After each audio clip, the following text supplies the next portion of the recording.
In this video, I am just going to tell you that how to stop Facebook from announcing your birthday. So that's very easy and simple to do. So let's begin. And first of all, open up your Facebook and then just come to the menu and click on this gear to open up settings and privacy and go to account center and then click on personal details and go to birthday section and just click on who can see your birthday on Facebook and go to change visibility on Facebook.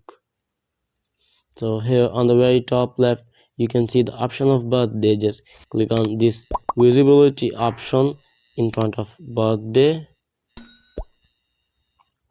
and then just click on more options, and if you just want to stop notifying just click on only me, and if you want to notify public or friends of friends just select that, and if you don't want to notify just click on only me.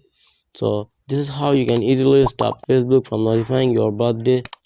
So if you have any question about the tutorial just leave me a comment below and I will be catching you in the next video, and if you don't have just like and subscribe.